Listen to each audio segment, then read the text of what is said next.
¿Quiénes son del equipo? Uno.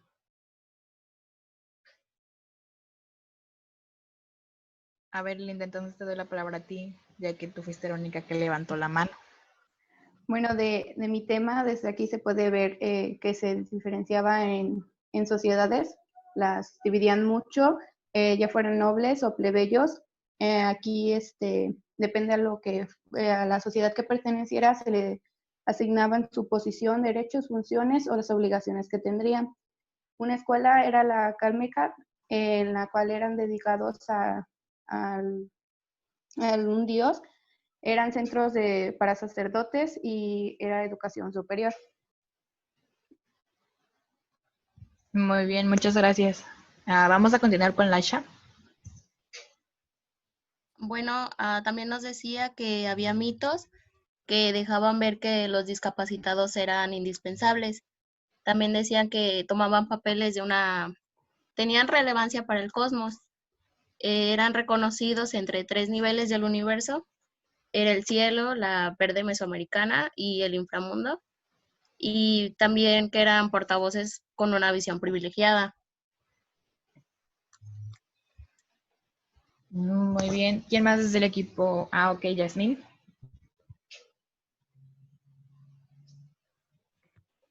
Se dice que entre los mayas las personas con discapacidad eran respetadas y queridas en sus comunidades. Incluso algunos eran considerados semidivinos o seres intermedios entre los dioses y los hombres. El reconocimiento de una discapacidad en esta época se creía que era una intervención directa de las deidades en ti. Se pensaba que el tipo de discapacidad, ya sea por la forma en la que se generó o por su encarnación, se asociaba con algún dios con el que tenía un lazo. Muchas gracias. ¿Quién más es del equipo 1?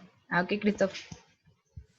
Bueno, también ya avanzando un poco más en el tiempo, Alfredo López Agustín llamó al templo y a la escuela como un binomio que refleja el gran vínculo que existía entre la religión y la educación, ya que antes pues la religión era uno de los principales métodos de educación que existían y era el lugar de excelencia donde niños y jóvenes de ambos sexos se formaban y adquirían los conocimientos necesarios para sobrevivir en la sociedad de ese tiempo. Muchas gracias. Creo que es de suma importancia resaltar que en la época prehispánica existían unas escuelas para mujeres, las cuales se llamaban Ipotzcali, que significa casa de las jóvenes. Y bueno, en ellas les enseñaban los atributos y la utilidad que tenían en ese entonces. También es importante decir que en todos los barrios existían escuelas y estas se llamaban capullis. Y bueno, es considerado un templo escuela, un atributo religioso hacia la educación. Existían dos escuelas, una llamada Calmecac y la otra Tepochcali. En la Calmecac asistían las personas que pertenecían a la realeza. Ahí los educaban para ser gobernantes, sacerdotes. Y en el Tepochcali asistía la mayoría de los hijos del pueblo, que son la que viene siendo la clase baja. Ahí los educaban para servirle a los de la clase alta, para trabajar en el campo, para hacer... Bueno, vamos con el tema número 2, que es la reforma educativa de 1833 y 1834. A ver, Adriana.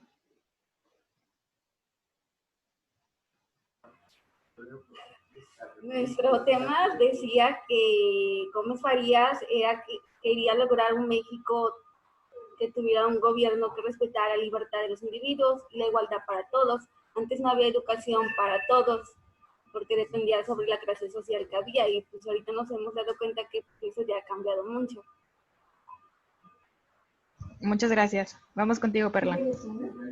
Pues esta reforma, que aparte inició en 1833, fue impulsada por Gómez Farías y por el doctor Mora, pero como tenía mucha desorganización y también hubo inconformidad, entonces pues se dio por terminada. Va, Rocío. Bueno, aparte de lo que dijo Perla, también se vino abajo porque los conservadores apoyados por Santa Anna no estaban de acuerdo, pues ya que pensaban que no cumplía bien con los estándares de las escuelas lancastrianas que estaban en esa época. Bueno, vamos a darte la palabra a ti, Aranza. Bueno, la reforma lo que hizo fue separar al Estado de la Iglesia y al igual que gracias a Gómez Farías y Mora se hicieron posible que más personas pudieran estudiar con las escuelas nocturnas y las escuelas normales.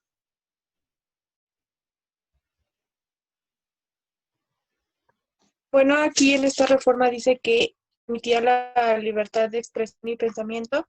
También la meta era de formar al hombre positivo.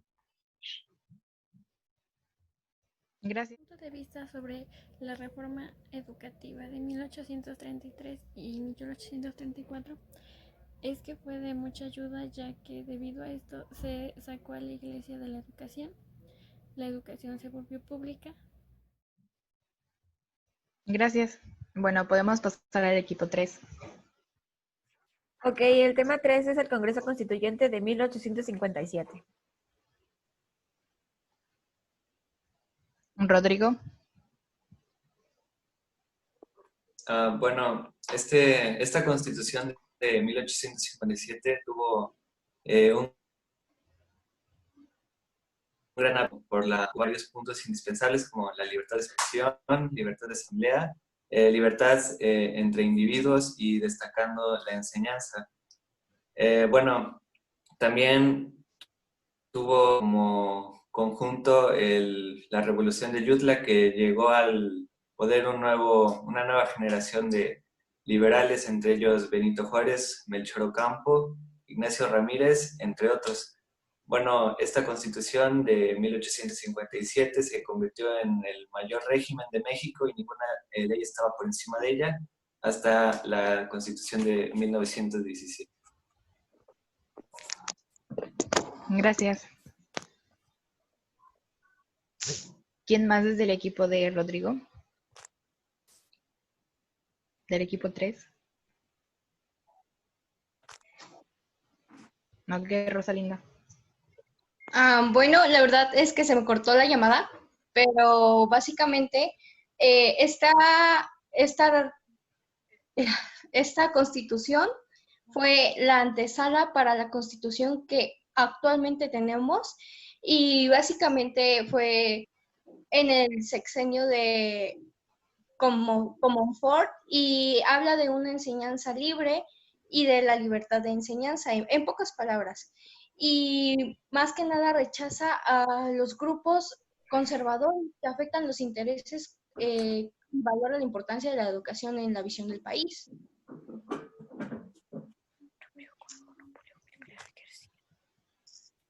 Ok, muchas gracias. ¿Quién más desde el equipo 3? Yo levanté la mano. Ok, Suri, no te di perdón.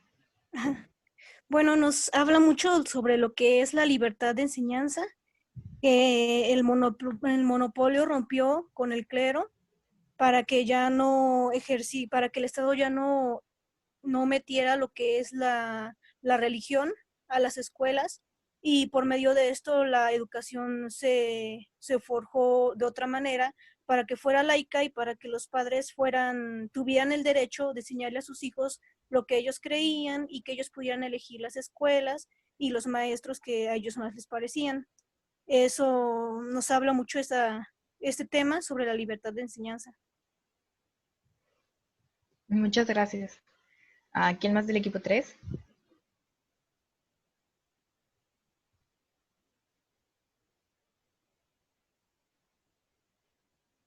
¿Ya no hay nadie del equipo 3? A ver, Rosalinda. Yo otra vez.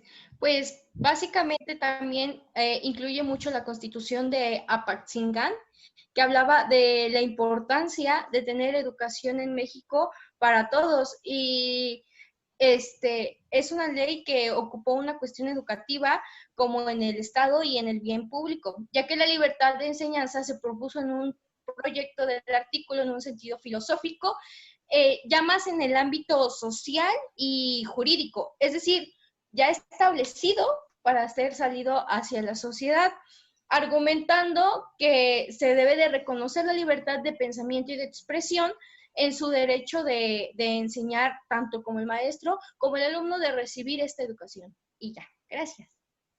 Muchas gracias. ¿Ya no falta nadie de tu equipo?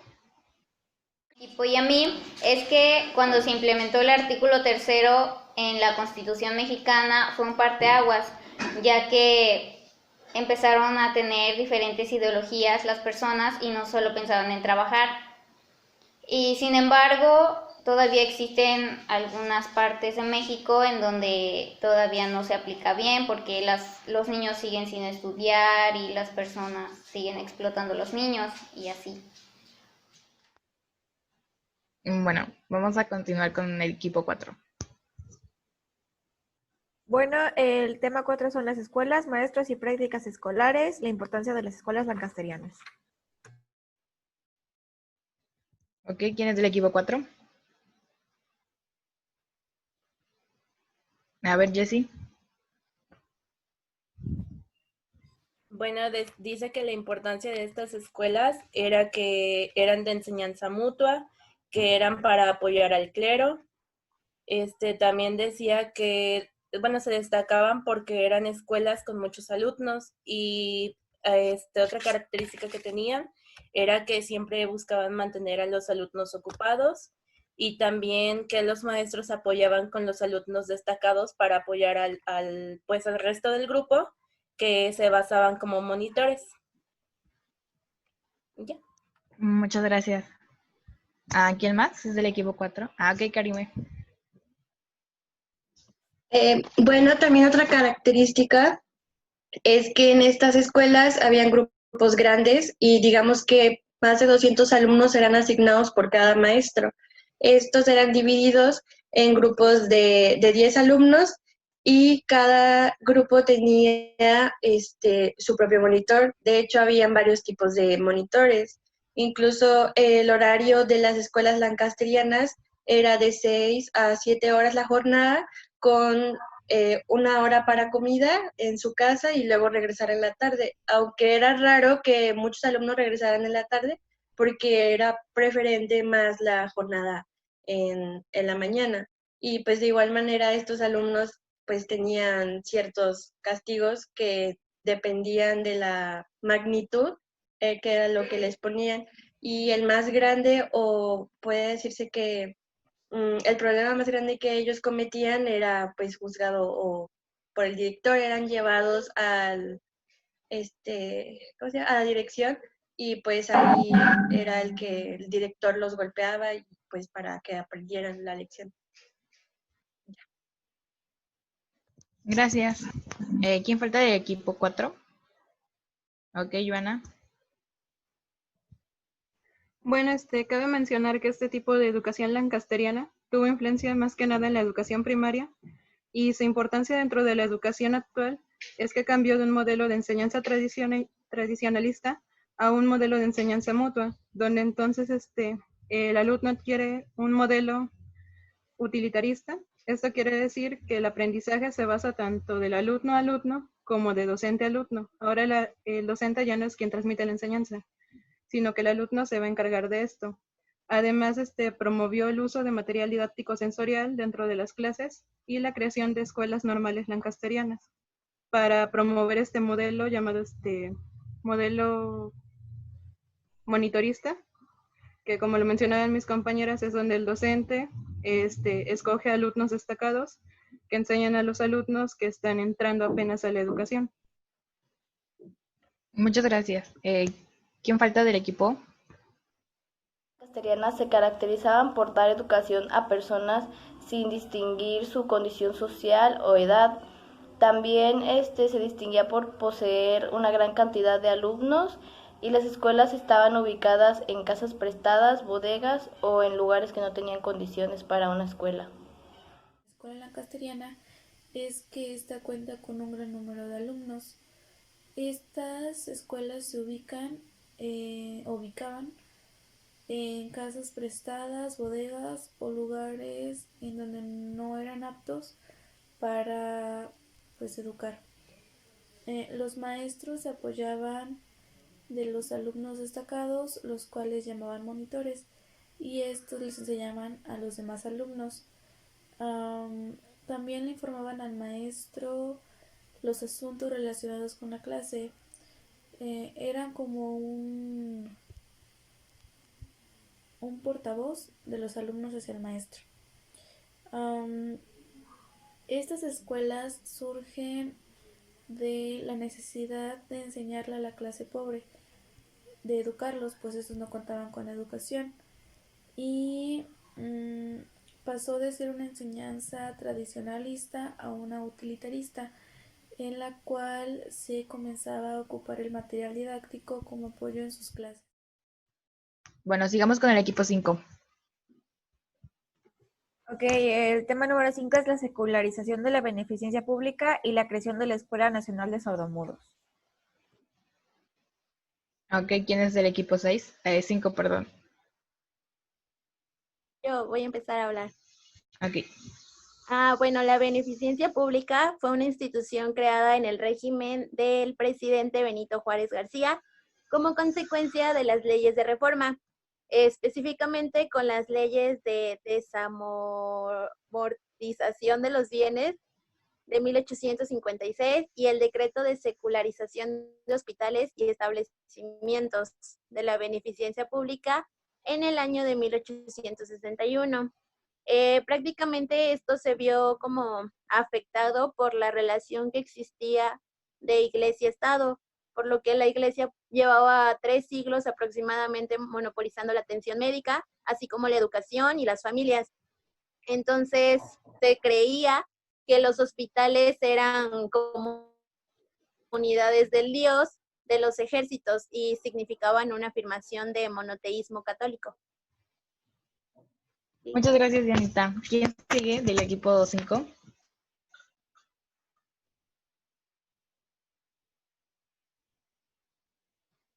A ver, Alma. Bueno, actualmente a partir del decreto expedido, hay varios estados en la República donde las legislaturas estatales ya cuentan con la beneficencia pública. Esto, pues, a partir de hacer caso a la expedición dada.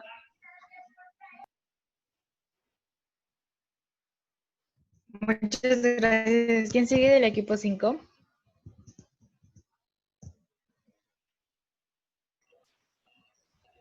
¿Ya le levantaste la mano? Ok. Bueno, en un principio la Escuela Nacional de Sordomudos empezó enseñando el español oral y escrito, pero después los maestros de lenguaje y comunicación, la mayoría dejó de emplear la lengua de señas y su enfoque fue totalmente a la oralización, pero después de esto cambió. Ok, muchas gracias. ¿Quién sigue? A ver, Yara. La educación del sordo en México ha sufrido de muchos cambios hasta conocer lo que ya es. Y no fue hasta la década de los 80 que en las escuelas de educación especial se empezó a emplear la filosofía de la comunicación total, que constaba de que los alumnos sordos emplearan la escritura, símbolos, mímica, gestos y también las señas. El objetivo era que la persona sorda se comunicara utilizando cualquier medio. Muchas gracias. A ver, Marlene. Pues de manera personal siento que la Escuela para Sordos fue de las primeras instituciones que, por decirlo así, marcó un antes y un después para la educación especial. Ok, muchas gracias. Ya no falta nadie del equipo 5, ¿verdad? ¿No? Muy bien. Bueno, entonces damos por terminado esto. Ya pasaron todos los equipos. Y les agradecemos mucho que hayan participado en este debate. Y mi compañera Aranza pues les va a decir algo. Bueno, como bien saben y se había dicho en el grupo, los que no están aquí presentes y los que no me avisaron el por qué no estaban, pues se quedan fuera. Y al igual que los que no participaron y no me mandaron mensaje para saber por qué no participaron, pues también se quedan fuera. Bueno, solamente era eso. Gracias.